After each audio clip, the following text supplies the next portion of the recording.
We'll go ahead and call the meeting to order.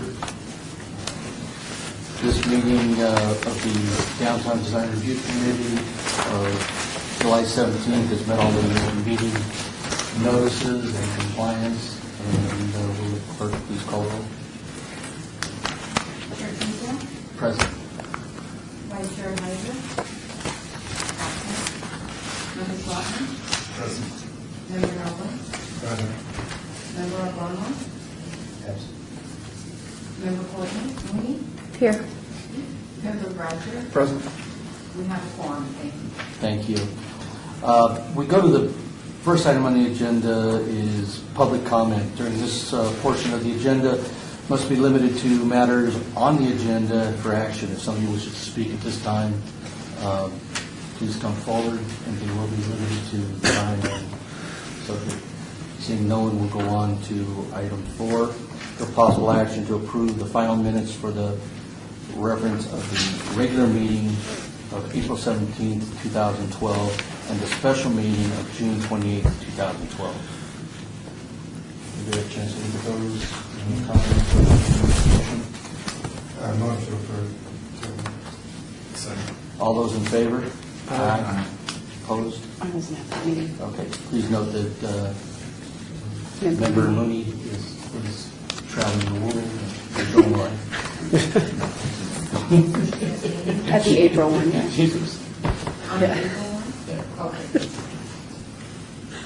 As opposed to. All right, and that is approved. Now we go to item 5, ARC 45917, DVRC, public hearing.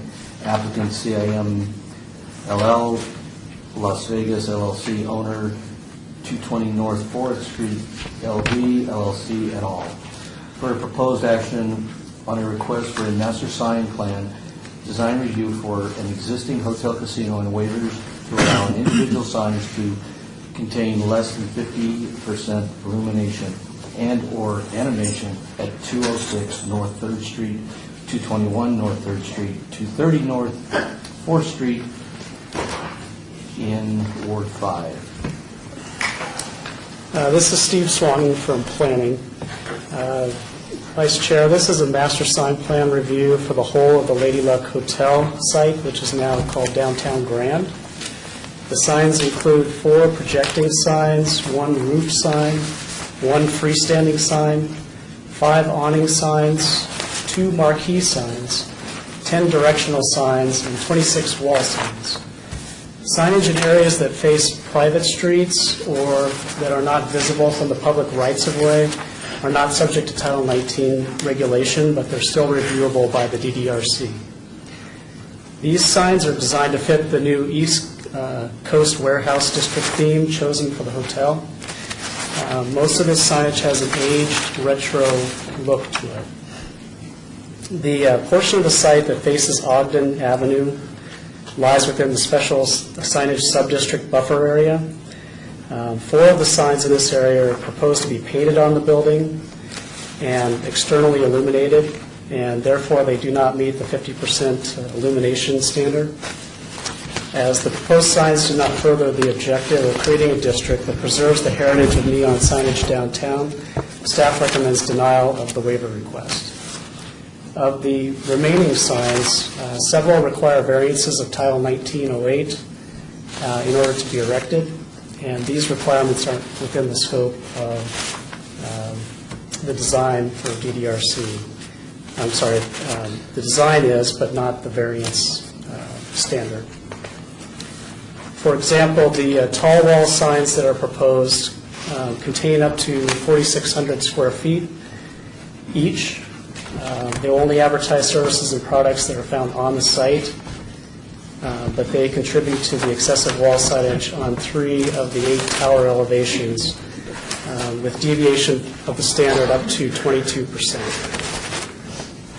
So in conclusion, as both the Title 1908 and 1910 100 standards could be met by a different design but aren't, staff recommends denial of the master sign plan. And if this is denied, then the applicant can appeal to the City Council within 10 days. Chairman Truesdale. Just a disclosure, I've worked with Mark Whitehouse with ultra signs on the solar projects in the past. We've been ongoing projects and all bills have been paid and he's been selected by the owner, not by myself as a general contractor, so I can vote on this one. Okay, Chairman, that'll be fine. And I also have done work with Mr. Whitehouse on the current contracts. Okay, no outstanding debts, either between you or he. Okay, fantastic. Or signs. Or signs, okay, very good. Mark Whitehouse, County Research Claim on case of that 8911, representing the owner in this master sign plan. I can field any questions with me today, Lindsay Beltry, also with Ultra Signs. I can field any questions that you may have at this time. You want to walk us through the design palette, I guess, what's in front of us? And I may not do it exactly in order, because I think that the biggest thing here that's pushing the variance and the square footage issues is obviously the large format signs that are on the side of the building, which as we drive down the strip or anywhere else now has become a part of advertising for casinos and other businesses. I mean, trade shows or whatever the case may be. So I just want to kind of make a note that the true electric signage to this project is really within the limits. It's just everything, the cup overflows once you start getting into these large format prints.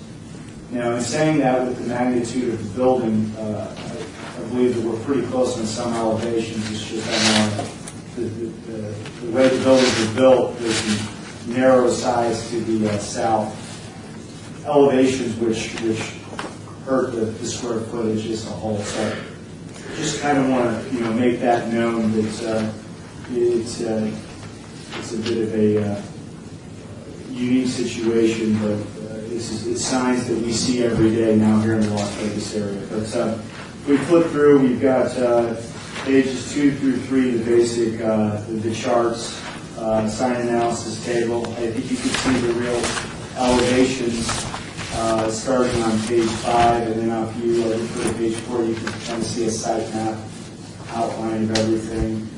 I think visually speaking, though, page 5 would be probably a good place to kind of start for us to look at it together.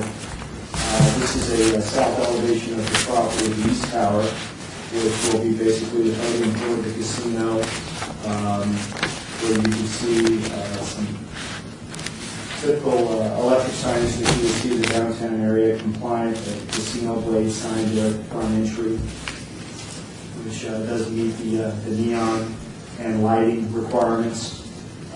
The sign number 2 there, it says Lady Luck. That is an electronic message unit.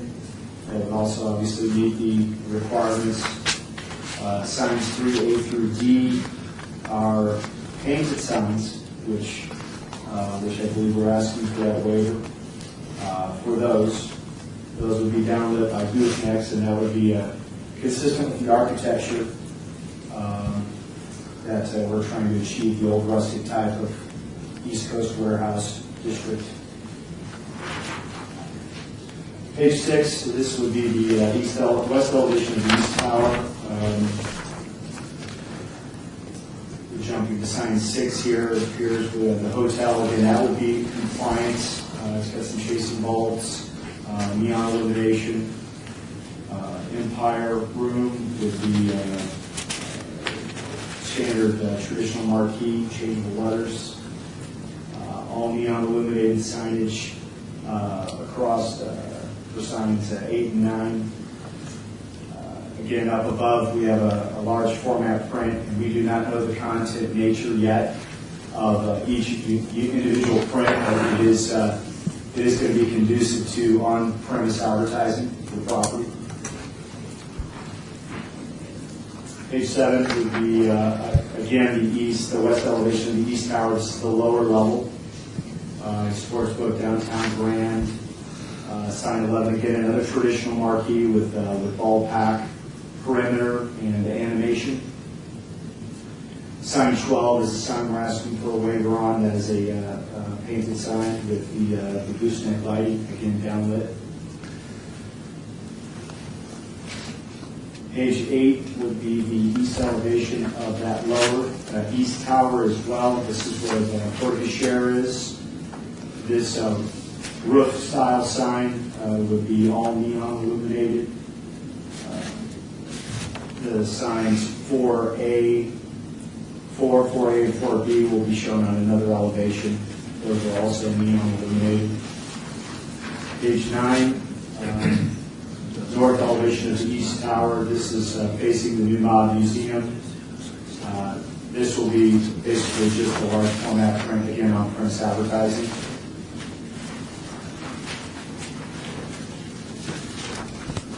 Page 10 of 42, West Tower south elevation. Again, this one will just have the large format print on it, except at the rooftop levels, which we'll see later in the package. Page 11, again, the West Tower, west elevation, large format print, conducive to on-premise advertising, shows, whatnot. West Tower, east elevation, page 12. This is really just identification signage for the hotel itself, reflected in some channel letters there above the entryways, and some lit awnings facing the interior streets. The West Tower north elevation on page 13, this again faces the Mob Museum.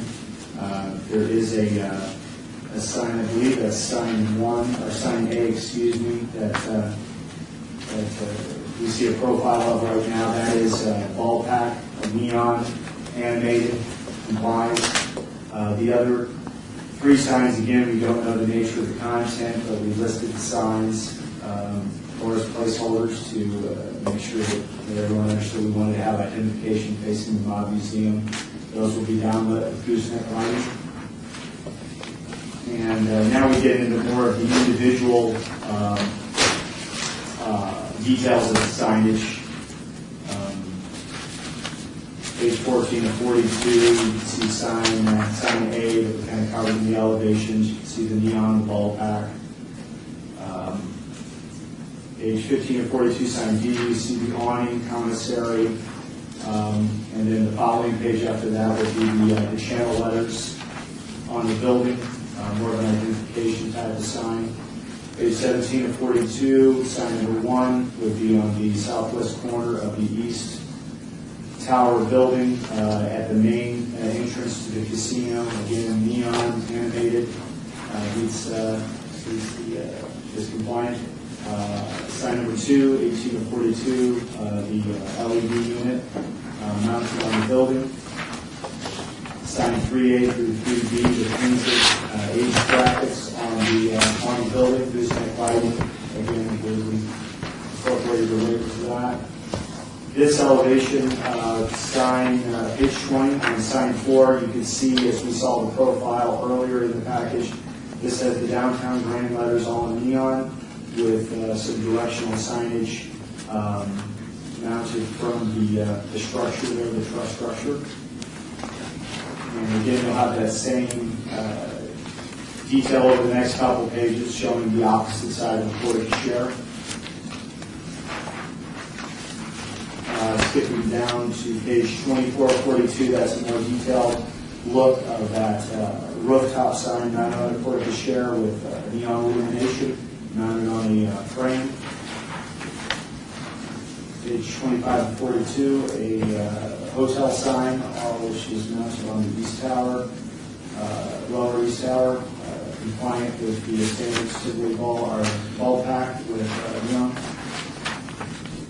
Illuminated marquee sign, traditional marquee sign.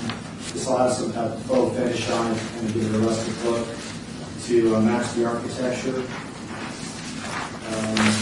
27, that would be on the east tower facing west. Deli, page 28. Channel letters facing west on the east tower. Sportsbook the same. Page 30 to 42, standard traditional marquee with a ball pack underbelly, so to say, and some neon animation. 3142 is that painted sign on the east tower facing west, which I believe we called out a waiver for that. Sign 13 will be located at the northeast portion of the property. It will be a freestanding pole sign, which is compliant with the requirements. And then it's kind of a redundant package because then we go back to show you more details on the large format prints. But if we skip past some of these pages, it just kind of shows you the sign count banner track that we'd be using to install these with on the fluted block. If you get down to page 39, because again, those pages are somewhat redundant, you can see that we've shown a whole elevation of the building, and we put at the top of the building showing kind of a rooftop display, which currently says Lady Luck to the east and the west on the west tower. What we're proposing to do is come in and remove those letters, patch the metal facade, and do an overlay of adhesive back graphics, and then that would be uplit. That would be on, we're proposing that on all four sides. We really have no detail as to the nature of the graphics. Again, those would be on-premise. Again, most likely identification, as it's got on kind of the front page of the package. Identification of the hotel casino. This was advertised for public hearing. Anybody else here wishing to speak on this item? Seeing no one, will close public hearing, turn over to the members. Mr. Lewis, could you explain the on-premise component, how we view these massive graphics on the existing properties?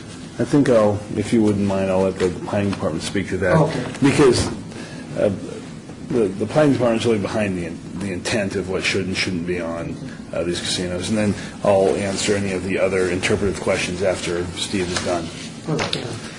Mr. Vice Chair, the graphics, obviously we can't regulate content, but they should advertise services that are available at the premises on which they're affixed. So even if they were selling Coke there, they could advertise that because they sell Coke there. If it's something that is on the next street over, or exclusive to that business, they could not advertise those things. And they would be considered billboards or off-premise signage. Chairman, if your question is, what kind of advertising can they do? Steve has it right. There might be a question, and there has been a question up at City Council when we're talking about the wraps. If you sell Patron tequila at the bar inside the downtown Grand, could they put up an advertisement for Patron tequila? I think the answer is probably yes, but Patron tequila couldn't pay them, probably, to put the sign up on their behalf. Does that make sense? If they are advertising for themselves, something that's within their property, they will probably be permitted to put that signage up as on-premise. So the easy ones are, we've got a pool party on Saturdays. Okay? That's an easy one. The more difficult one is the Patron tequila. And frankly, if they wanted people to know that they're serving Patron, and they dedicated that space for their own advertising, it would probably be okay. It's subject to further review, but probably that would be okay. Do our answers together answer the scope of your question? Generally, but it basically outlines what a open-ended issue we have. Indeed, yes. I guess when we've talked about building ramps, we've talked about the off-premise nature is one thing. It's when we blur what's on-premise, it's always been pretty difficult. Yes. Look, the city council could address this issue and could very clearly delineate what isn't on premise. We've done that to some extent, but the reason we've got this ambiguity, if you will, is because it hasn't been specifically addressed. Because we could add in our code something that says, just off the top of my head, on-premise activities such as A, B, C, and D will be considered on-premise advertising, but an advertisement for Jack Daniels is not. An advertisement for another is not. But we haven't done that yet. So, Chairman, you're correct. It's a pretty open-ended issue at this point. And without having any general idea what the content could be, because we have no examples of the graphics. We have no examples of the graphics. Steve is right. Because of our Constitution, we don't have control. The government has no control over the content to a large degree. There are some cases from the 70s that outline what is obscene and what is not, but you look to the locality to decide what is obscene and what is not. And so, generally speaking, governments in Southern Nevada have been loath to label something as obscene. Once the sign is approved, as you know from your many years on the Planning Commission, what is put on the sign by the owner is up to them, for the most part. So if indeed we don't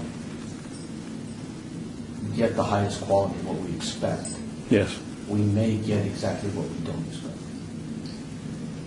I mean, I gotta tell you, I actually have no problem. I like the skeleton sign of the downtown Grand. It's very reminiscent of V.L. Cortez, and I think in the right setting, it sits very well. If you look at some of these entertainment venues across the country, where they have a lot of clubs and a lot of, the Power and Light in Kansas City, their signs have come across very well. But there's still, locally, there's a limit on what seems to be the end of that.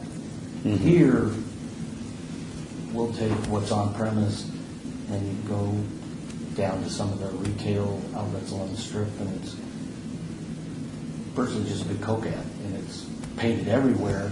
And I'm not saying I do Coke products, I have no problem with that, but it really isn't the kinetic kind of energy that we're looking for, that I think signs are supposed to bring, especially in this downtown district where we have this neon requirement. We have these, so I'd just like to hear what some of the other members had to say. Could I just add one thing before the other members speak? Our office is not officially opined upon what is on-premise and off-premise for purposes of these wall signs. What I've discussed with you all today is generally what I believe we would draft, but until such question comes, I can't tell you specifically that the Patron bottle, even if advertised by the owner, would that be on-premise or off-premise? We haven't opined yet, but I wanted to make sure you got the general parameters of our office's thinking, and we might be specifically addressing this sometime in the near future. I'll give you a protracted what if. Let's say a hotel operator in the downtown area wants to work with a uniform manufacturer for their valet, and they do like most colleges do and put a Nike swoosh on it. Does that mean Nike can be a signature sponsor on the side of the building? Yeah, these questions are good for like law school classes. I'm not being smart. They are good for us, but that's where this will wind up heading if we approve something they don't like, the applicant doesn't like the outcome. How about this? I'll say it this way. I'm not sure how else to say it. I doubt very much that our office would agree with somebody if they claimed that because there was a Reebok or a Nike logo on a sweatshirt that was utilized by one of their employees, that they then had the right to put up Nike advertising on the side of their building. Now, part of that question supposes that the owner would be getting paid by Nike to put it up there. Remember, what I said was, generally speaking, to be on-premise, the owner would have to do it on its own behest, at its own behest. So maybe the owner really likes Nike, and so they want to put a big swoosh on the building. I don't know. But they wouldn't be getting paid by Nike, and I would go as far as to say probably if they were getting free uniforms from Nike to put the swoosh up there, it's no longer on-premise advertising. Does that make sense? Yeah, but I think you just stepped in the trap that's out there. Because every restaurant you can go on, there's a webpage, you can say, this property is a Coke property, this property is a Pepsi property, Yep. and there's specific rebates tied to that product that's purchased in each restaurant. Yep. That equates to a discount Right. to those restaurants for that product, Yep. which in turn is a monster number Yep. to offset those kind of advertising things. Then I'd probably say, Chairman, that, again, without getting down to sit down, do the legal research, and address specific questions, so take this with a grain of salt, I would say then that type of advertising would not tend to be on-premise, but would tend to be off-premise. If there is some consideration the owner is getting to place a product on a sign, that sounds a lot like our definition of off-premise advertising. And so our office would probably disagree with the owner of a sign of this nature if it put the Nike, the Coke, the Pepsi, the Patron, if they're getting substantial rebates when purchasing the product.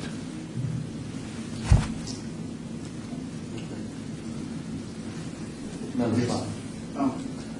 So am I under the correct assumption here that since there's no ordinance or super graphic sign, that's the only thing that this variance that they're requesting is for, which will be going to the planning commission at a later date, or what?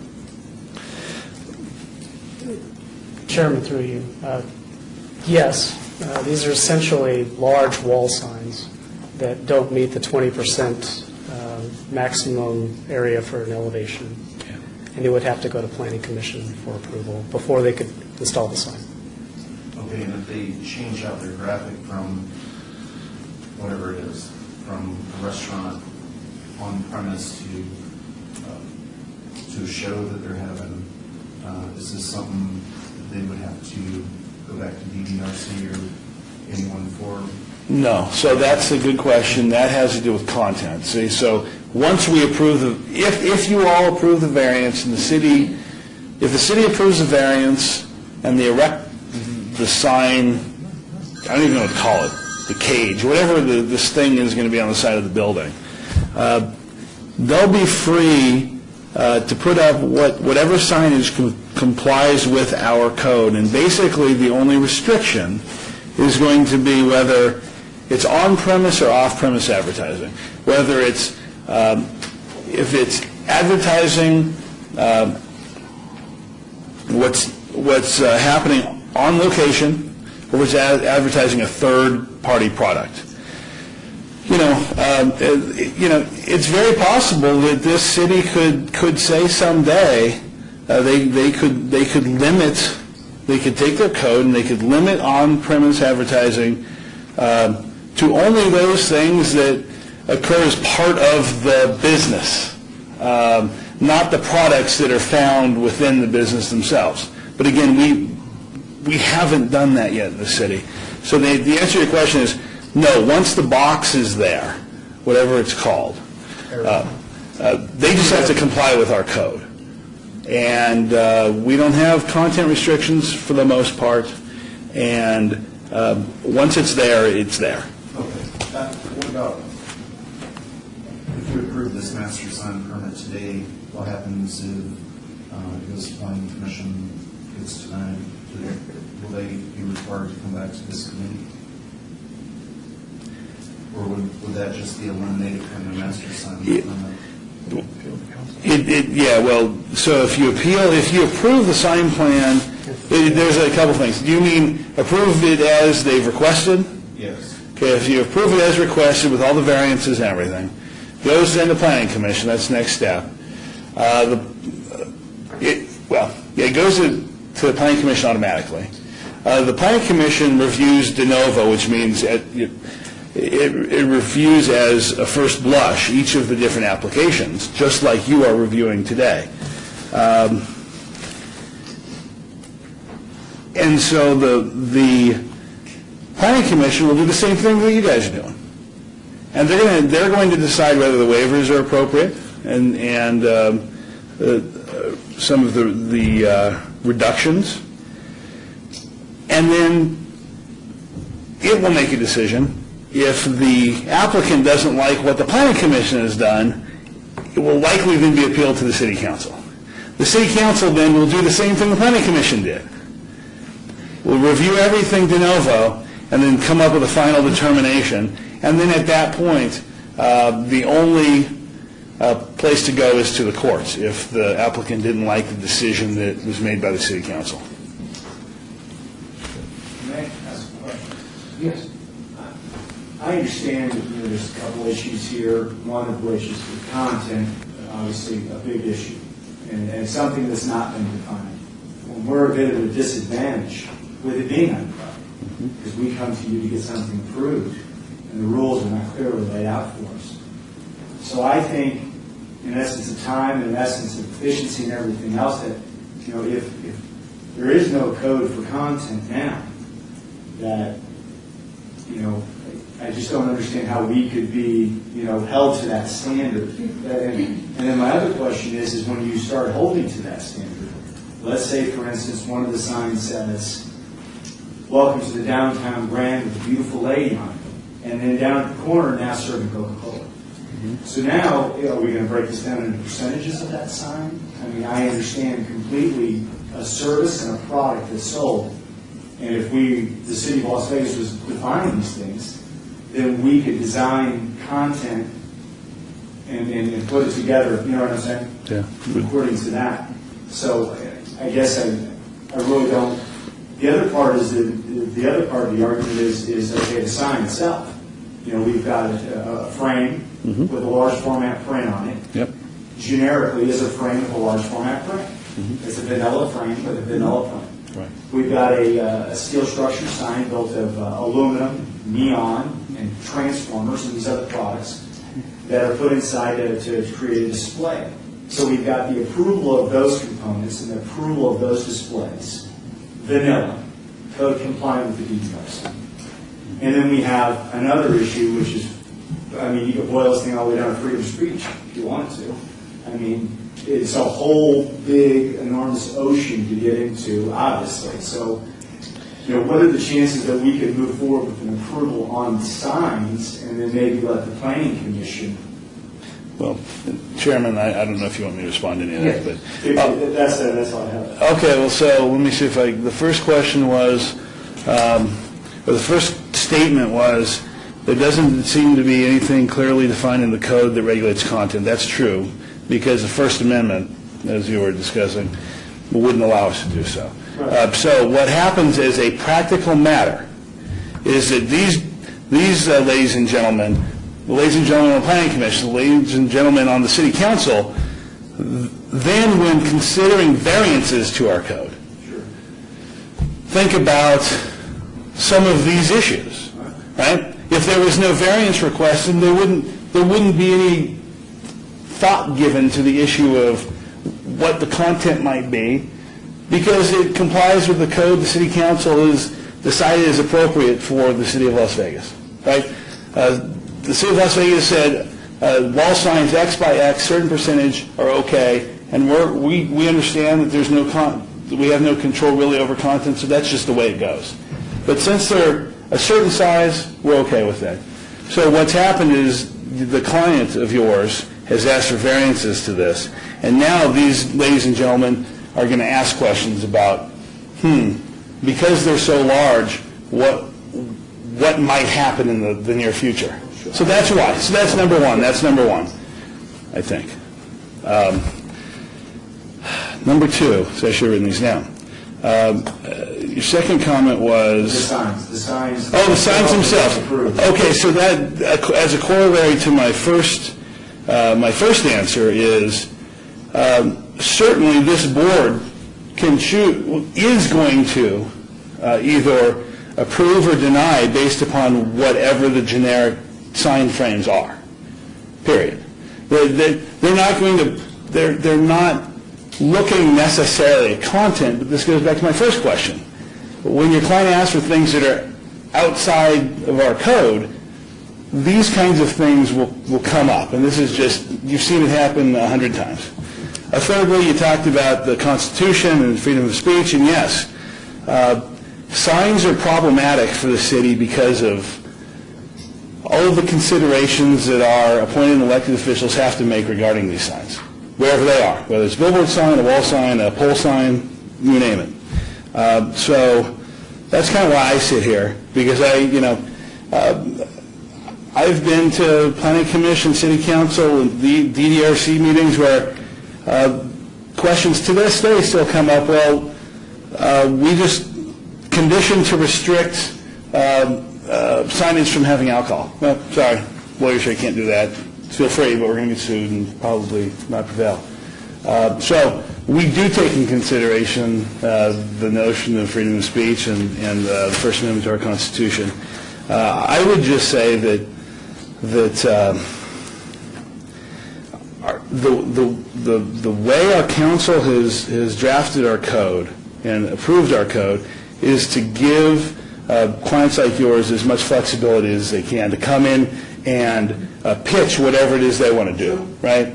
And so, yes, there might not be as much specific regulation, but the fact of the matter is that's to the advantage of your client, not to the disadvantage.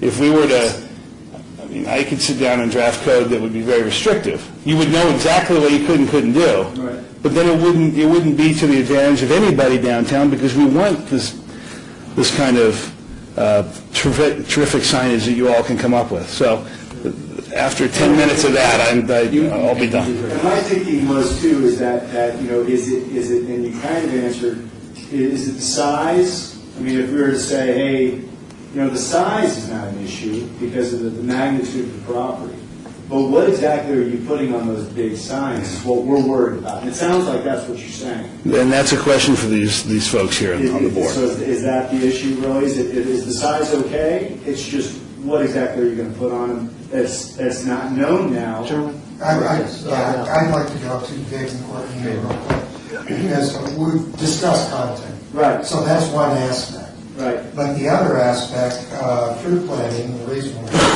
is on the variances, is you're talking about the frames. Are they compliant? Everything that we've approved, it's got to meet this neon restriction, and you can't just paint your building or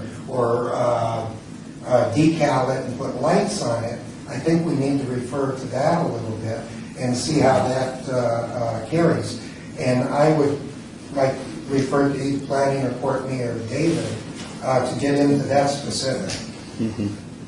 What I'd like to just put on the record is that you're here before us for a master sign plan with a waiver. I think it's this board's review is for the waiver and if the master sign plan is applicable. We don't act on variances. We don't act on content. We don't act on any of that. So what I'd like to address is the waiver. The waiver is for 4 signs which are painted on the north side of Ogden with the lights that come down and highlight the painted area. Is that correct? On the which side? Ogden, the north side North of side Ogden. of Ogden. Right. Yes. Now- South elevation of the building. Yes. The only reason those are a waiver is because they're part of the buffer area. Is that correct? Right. That's correct. At 125 feet in Yes. from center. That same type of lighting is used in other areas around the building, Yes. which are not part of the buffer. Yes. So that being the case, I would be in support of the waiver request because it's part of the actual component of the entire building. The second part is the master sign plan from where I'm sitting. If you redesign your wall signs, which is what they are, to meet the 20% elevation, you wouldn't have a variance application, I don't believe. Correct. So you are exceeding the allowed size of those signs. That's a choice you take, and that's a chance you take to council. That, to me, is not for this board. We have a question. So the content's a whole other issue. I mean, I think the council's on record of approving a project at the old Holy Cow site, which included a large sales structure, which was going to be a sign for the perfume shop inside. So Chanel would have a nice sign facing south on Las Vegas Boulevard, but I think that matters very good. You might want to research that history of that item, but from where I'm sitting, I'm looking at the waiver. I feel that I can support the waiver, and two, I can support the master sign plan as it sits today, because the vetting will happen at Planning Commission and City Council. Another question, I didn't catch the top of the building where you said, and you didn't have plans, where it says Lady Luck now on top of it. There's some gold. That's there's a gold. neon, or what is it, channel or neon, whatever it is. Right. And I thought you said you were going to take that down and just put some vinyl and uplighting to that. I didn't understand that. Yeah, well, some type of graphics up on the, where it says Lady Luck. So the top of the building is going to have a graphic, not illuminated sign? Well, it would be Illuminated by light shining on the Correct. building. Correct. That is the plan today, correct. How does that fall in? It's compliant, as long as it, in conjunction with the other wall signage on each elevation, To have a meet the total amount of 20%, right, it's an area calculation. But there's no neon or animation requirement for those signs, just as there's Going not. back to the years of doing this, we haven't really seen this. And anybody coming with wall signs and we're going to put a light on it, no, you're in this, whether it's the scenic byway or whatnot, you have to have this illuminated neon sign to bring out the area. You're saying this is okay because the limit, because I can see a lot of business saying, you've approved a wall sign with some of the overhanging lights, the old fashioned. It's cool. You know, I'm not disagreeing with it. It's cool. It's a warehouse look. But you didn't approve those when we asked for them. We had to have so much animation or neon, and now you're changing the rules, so everybody jumps in and says, well, we want to do that. Yeah. Well, this is one of those applications where the site falls into, it doesn't fall into any specific special area for special signage requirements, except for that south or the north side of Ogden with the south elevation of the building with the painted signs. The other signage just requires that they comply with the regular Title 19 sign standards. And in this case, the wall signs do not, because they're too large an area. Okay. Courtney? In regards to that east tower, south elevation, with those signs that you're asking for the waiver for, will there be any kind of horizontal neon banding or any other type of neon?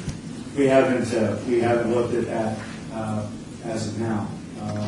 We just would have the EM, the electronic message unit, the casino sign. But, it's still obviously relatively early, but we did not talk about any type of animated lighting, bulb lighting, or neon lighting on that elevation. Okay.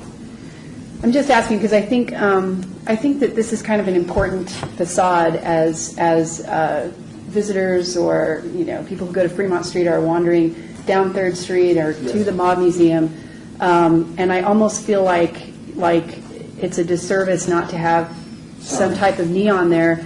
I understand the theme you're going for, although I only have to nitpick a little because, for better or for worse, I'm the city's historic preservation officer, so I understand the history of this area, which does not include East Coast Warehouse.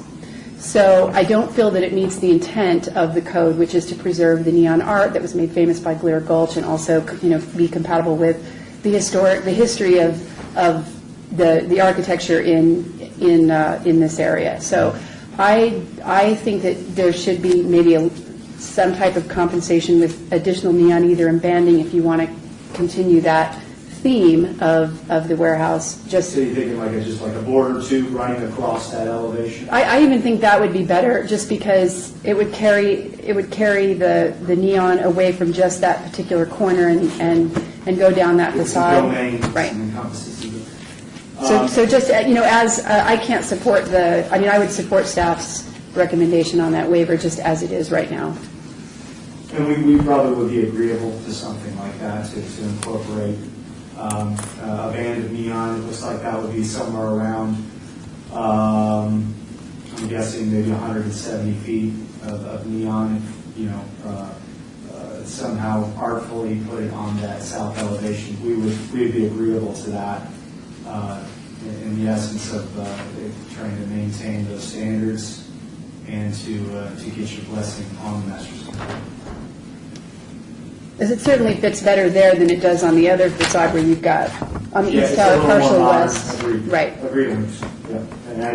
And the expense is not a great expense. It's something I certainly can talk to the owners about. I'm sure they'd be agreeable with. So I can tell you now that we'd be all right with that. We can put that into the conditions of approval. Any other comments? Rick, I understand what you're saying, because this is really opening, do we become Times Square? This is the first one, in essence. But David, what you're saying is that's not within our range. That's going to be at the Planning Commission to discuss that. That's not The variance our itself. duty. Yeah, the variance itself, I think if the signs were designed to maximize the wall area to the 20%, it wouldn't even be an issue for staff to recommend a denial on.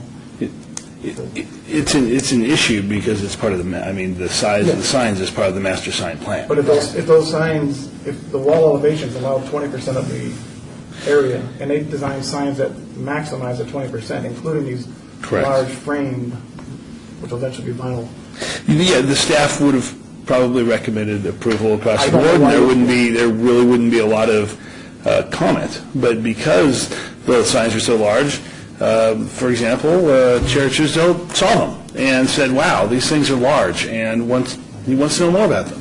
And so to the extent that you're reviewing the master sign plan, the size of the sign is appropriate to think about.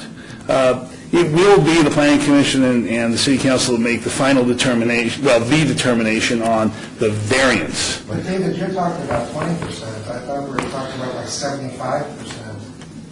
I believe you're just over the 20%, I believe. No, I know. But Yeah. what is the requirement? For C2 zoning, you're allowed 20% of your wall elevation to be with wall signs. So it's different if they were in this different corridor. If they're in the scenic byway, it's different. If It's they're- different. Different That's zoning. the scenic byway is where it comes up to, Animation, 50%. okay, all right. And let me go on the record here. I understand the signage. I actually am encouraged by some of the creativeness that goes into this. It's, when you look at a visual perspective of Las Vegas, the Strip is dynamic, and thanks to people like Mr. Burgell and some of his clients have been able to brighten the lights up, and every building has a distinction to it. Over the last several years, we've kind of pulled stuff away from downtown, and it's almost like unless you're under the canopy, we don't want to brighten this up. We don't. And I think as a downtown, when you decide what we want to be when we grow up, sign-wise, because there's a lot of advantages down here, and we should lighten it up. The one thing of adding more light to the building, even the neon signs and all that, makes it a more attractive destination. So where we're going for that warehouse with the paint and finish, I understand those, and there are some great examples around the country that show those very well. It's just what we've seen, we haven't seen good examples of them here yet. So I'll leave it to the members. I would move to approve with the condition that horizontal neon be added on the east tower south elevation.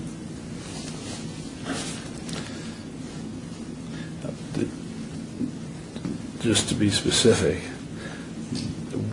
where, across the elevation? Right. It looks like where it would fit the best is at that, if I understand the dimensions, it looks, I don't know if it's 21 feet by 4 inches from the corner, or if that's in addition to that 13 feet 6. It doesn't grade the bottom of sign. Oh, that's a height, The okay, I'm dimension would be sorry. approximately 180 feet of meter tube neon on the south elevation of the east tower building. Color meter trim. Right. We're writing that down now. We can incorporate that in. Okay. Any other comments? Second? Can we restate the motion, just so I understand? We're voting on both parts, the Yes. waiver and the acceptance of the master sign plan? Right. So the Go ahead. accept the waiver with the condition adding that a band of neon be added between, under signs of 3A to 3D. The whole elevation, the whole south elevation. Okay. South elevation of the east tower. Okay. Is that a canopy right there? Yes, and that's what it's for this. On 5. So let's just make sure it's The a master sign plan and the variance planning commission. Yeah, there may be some awnings and stuff along that elevation. I can't really see it, but I can see off to the side that there's some awnings going down third. Approve the master sign I would just plan say, with the waiver. if it was added to that canopy, it looks like that's a horizontal canopy that's right underneath those signs, 3A, 3B.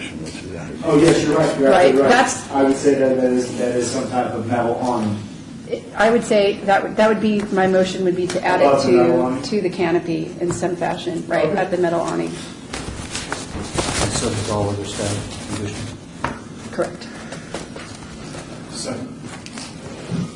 So just so I understand, it's approve the master sign plan, ARC 45917, approve the waivers, added condition is the neon tube, 180 linear feet across, above the, Or at the neon, I'm sorry, at the canopy. very good, okay. And this approval is final action, or is this? Unless appealed. Ms. Peel? Unless appealed, intended. I thought you said that it still was going to be discussed. Oh, yeah. Not this Final item. for this, Not this art review, but the variances subsequent. that's correct. All the related variances will go on is typically required by city code. Title 9, August 14th. Right, and this approval will just be back up to the planning commission and city council as evidence that went through art review. And all of the comments of this committee. Yes. There's a motion and a second. Any other comments? All those in favor, say aye. Aye. All those opposed? Abstain? It's approved. Thank you for your time. Say aye. Aye. Sorry, I didn't see it.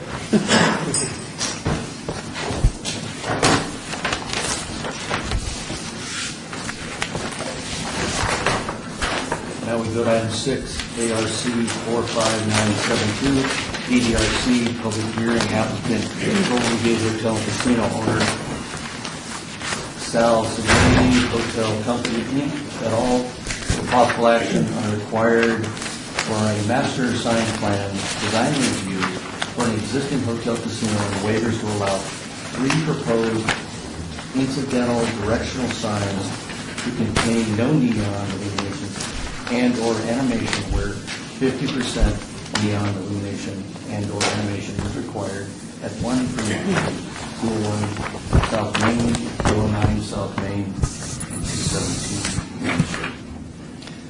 Chairman, this master sign plan consists of 4 proposed freestanding incidental signs that are intended to direct the approaching traffic to the Golden Gate Hotel and Casino and to parking facilities on the site.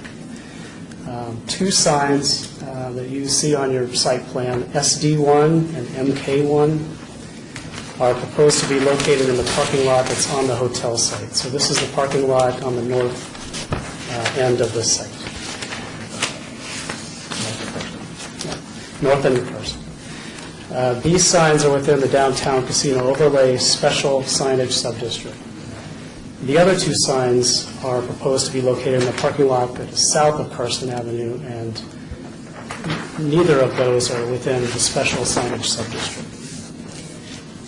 Signs SD1 and SD2 are approximately 18 square feet in size, which is greater than the 12 square feet that's allowed by Title 19.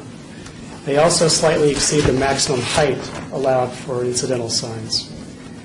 The sign cabinets are proposed to be internally illuminated but contain no exposed neon or animation as are required in the signage subdistrict. Signs MK1 and MK2 are approximately 17 square feet in size and 8 feet in height, which also exceed the maximums allowed by Title 19. These signs are both internally illuminated. Sign MK2 at the corner of Carson and Main also contains a programmable LCD display on the north-facing side that can be animated. Signs SD1, MK1, and SD2 all encroach within the required 5-foot setback from the property lines. The height, size, and setback requirements are not within the scope of the subdistrict requirements, and an approved variance must be obtained before permits can be issued for those signs. As the signs are not in conformance with both the special signage subdistrict and Title 1908 requirements, staff recommends denial. And a couple of applications were passed out before the meeting, which were just turned into planning after publication. So that's why you're receiving those. Applicant. Mr. Chairman, members of the board, Greg Bordell, 300 South 4th Street, here for the Golden Gate Hotel. These signs are the last phase of their remodel and expansion, which has separately been approved, and that included signage on the building itself, including, for example, maintaining the slightly historic sign that has for years said Golden Gate on the exact corner with the rotating letters. So appropriate attention was paid to maintaining the historical character of the building in the context of the prior approval of the entire package for the expansion. And I will tell you that the belief was created that this sign package before you now was reviewed at that time and found to be acceptable. Turns out not to be true, which is why we're here. In terms of the substance, the issue before you is that these signs do not have the 50% neon or animation. And I'm sure you have the signs in the package, but if I just hold it up, you can see the character of these signs. They're simply traditional directional signs, although we can see that there's a sense in which they're freestanding signs. And of course, we're in more than one overlay district regulating both directional and freestanding signs. Makes it more complex. But the short version is these are signs that are intended to, first of all, get the customers into the two parking lots for the facility, one of which is arguably an off-site parking lot. And also, I might add, serve a little bit of a public purpose. For example, traffic southbound on Main that didn't find our parking lot without the directional sign would be traffic that might be lost forever. They obviously can't turn anymore on Fremont. If they go past Fremont and come back, half the streets are closed and half of them are unidirectional. So from a public perspective, because I assume you care more about that than the fact that the Golden Gate wants to continue to do business, from a public perspective, we're going to have lost cars wandering around trying to make U-turns to get to the property, or else giving up and not coming to the property, which is not what the Golden Gate desires. So basically, these are signs that are intended to mark the new driveways and which way they flow on the two parking lots at the Golden Gate. And as directional signs, and again, without arguing whether technically they might be freestanding signs under some other code, as directional signs, there really is no purpose or from public or private perspective from making them animated or neon. They are signs that need to have a steady burning arrow that tells people, turn here for the Golden Gate. And that would be our pitch on why they're not animated, why they're not neonized, which is the main issue before you. I will tell you in a general design sense, if I can approach the chair, because I don't think these were in our package, we were trying to echo what is otherwise done on Main Street. These are the signage right up the street at Main Street Station. And I think our package was intended to create some kind of compatibility of feel and design with what already exists just up the street. Don't know if you like that design or not, but that was our thought process as opposed to something novel and different and basically weird. We basically want the signs that get people into our parking We think that's good for the hotel, we think it's good for the city, and we understand there are other issues than the 50% animation, and we understand that will go to the planning commission, and we'll discuss that there. Okay. This was advertised public hearing. Anybody here wish to speak on these items, please come forward. Say no one close public hearing. Turn it over to the members. Comments?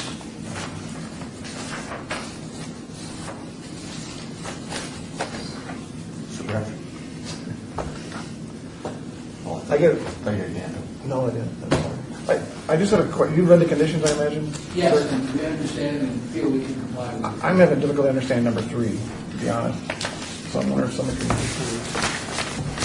And that comes down to that argument about directional versus freestanding. I agree. And, staff has been very generous in explaining it to me, but not successfully, so. Mr. Chair, through you. Yes.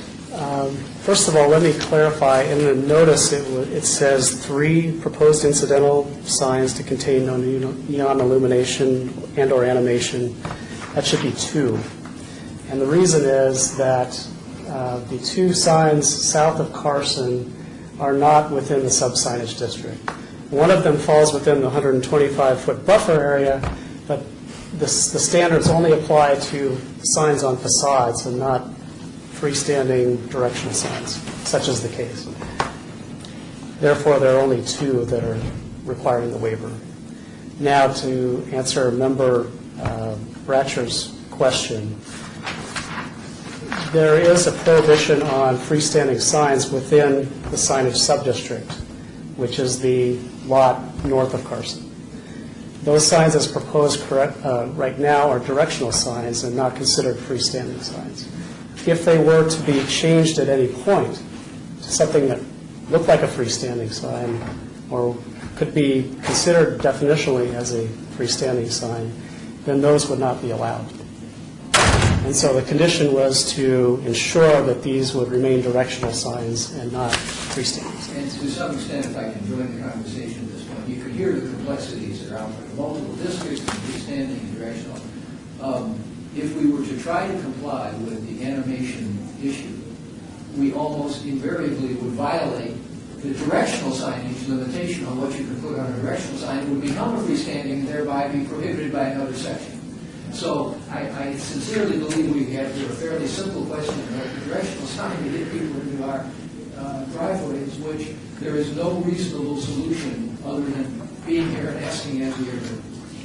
So, Steve, just to clarify, that number 3 is there to protect in case it became a freestanding sign later. That is correct. But If they modified the sign. And my question to that would be, that would require a new permit, would be a new review. So my own thinking here is to strike item 3, because I think it's just confusing and convoluted, and any new sign would require a new permit anyway.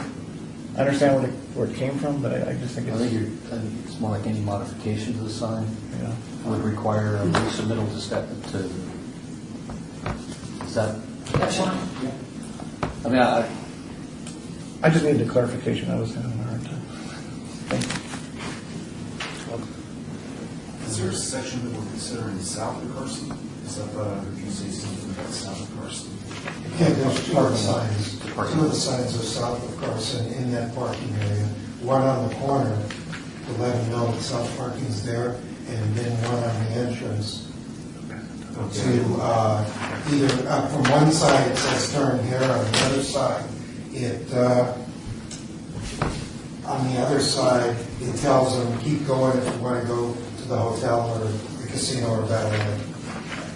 Generally speaking, we're expecting that the valet people will go in the north lot, the self-parkers will be in the south lot, and hence, once again, why we believe the public purpose is served by having these signs, so people aren't wandering around. So there's a total of 4 signs. Two are about, it looks like 2 are about like 8 feet tall or something like that, and 2 of them are about 6 feet. I didn't. 7 7 feet in change. I'm sorry, I'm still confused. I don't see anything south of Carson. All their properties are north of Carson. No, the parking lot. Yeah, The casino, the Nevada Hotel, is south of Carson. South parking lot is the self So parking. that's just not on the site plan? It's 2 pages together. It's this one.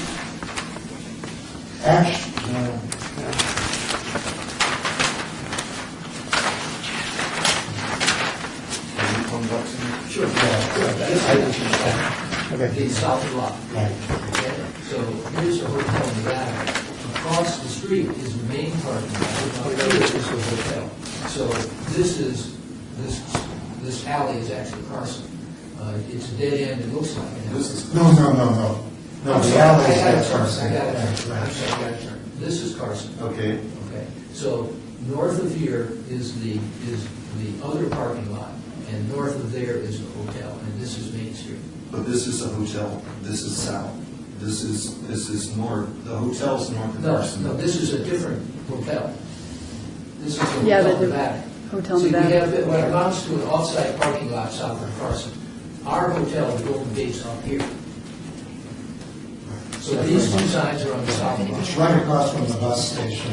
Hotel Nevada is there, there's a lot next to Hotel Nevada. Okay, so Fremont's up here. That's right, Fremont will be up here, then the Golden Gate, then the Golden Gate's north lot on the north side of Carson. You can if you This will. is what I'm See, this shouldn't be here. As long as it's- This right as long as it's here not is warm. actually Golden Nugget parking lot. I think that's what confused you. Yes. You're looking at this and this.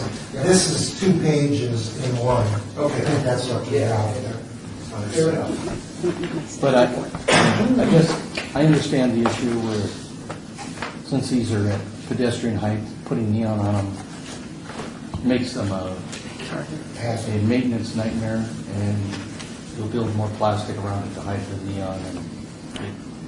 And quite honestly, I think their park share sign is so dominant, it's great, and these don't really conflict with that. I mean, any other comments or motion? I'll make a motion for approval, subject to the removal of condition number 3. A second. There's a motion for approval with the exclusion of item number 3. All those in favor, say aye. Aye. Opposed? Abstained? Thank you very much. Thank you, and we need to say thank you to the staff for working us through what was much more complex than we thought it was. And the accompanying variances and waivers will go on to previous meetings. All right. Now we get to that final portion of the meeting, which is our citizen participation, which public comment during this portion of the agenda must be limited to matters within the jurisdiction of the committee. No subject may be acted upon by the committee unless that subject is on an agenda and is scheduled for it. Anybody wish to speak at this time? Seeing no one, we'll close the meeting. Adjourn.